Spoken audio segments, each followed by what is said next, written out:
Shabbat Shalom, my friends. We are getting ready at MGE for our annual dinner, Tuesday night, April 1st at Lincoln Square Synagogue.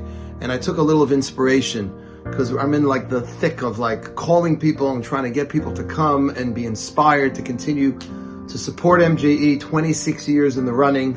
And here I come along the Parshas Pekudei. And what is Moshe Rabbeinu, our greatest prophet and leader and teacher? He's collecting materials for the building of the Mishkan, of the tabernacle. And the Torah tells us that despite the fact that all the gold and the silver that was donated for the Mishkan were under Moshe and Betzalel, who was the chief architect for the Mishkan, even though they were all under their direct supervision, Moshe nonetheless conducted a proper accounting of all the proceeds and contributions. And I felt good about this also because Rav Moshe Feinstein of blessed memory, he pointed out that despite Moshe's reputation for integrity and honesty, he wanted to prevent not just doing the wrong thing, but even the appearance of wrongdoing. He wasn't embarrassed to account for all of his actions, and he did not rely on his pure reputation to protect him from the possibility that somebody would suspect him of taking something and not using for the community. So first of all, I want to assure everyone who's listening to this that every penny donated to MGE in honor of our annual dinner is going towards our critical Jewish outreach work. And it is a holy thing to build a community, particularly a community like MGE, where we are bringing our brothers and sisters, I wouldn't say out of the woodwork, but our less affiliated Jewish brothers and sisters who otherwise wouldn't be in a community, who otherwise wouldn't be observing Shabbat or performing all these amazing mitzvot. And now is the time to do it more than ever. We are up by 37% since October 7th. Alan Dershowitz said to me years ago, a little cynically, a little anti-Semitism wouldn't be bad for your business, Rabbi.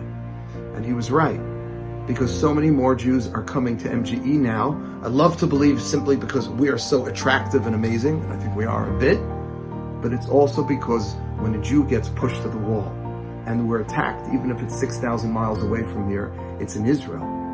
Jews everywhere respond by being more Jewish and by embracing our Judaism. And that's what we're celebrating at our dinner. And that's really what our outreach and our education is about. It's about celebrating our Judaism and not harping on anti-Semitism, but we can use some of that energy, some of that negative energy that anti-Semitism has pushed so many of our brothers and sisters to the wall, asking ourselves, well, why am I being attacked? What is special about being Jewish? What is so unique? I need to learn about that. I need to figure out who that is. And when we can do that, we can ultimately know what we are fighting for. We're not just fighting to stay alive. We are fighting so that the Jewish people can have an expression of God in this world through our Torah. And that's why we have to learn what it really means to be a Jew, to ultimately fight against anti-Semitism, because our goal is not simply to survive and to exist.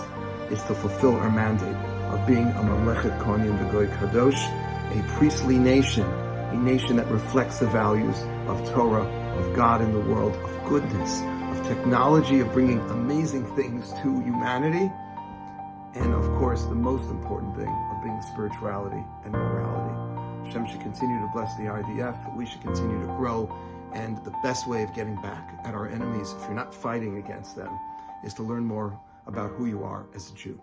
Shabbat Shalom. Hey, please like and subscribe so we can get these really important videos out to a larger audience. Thank you.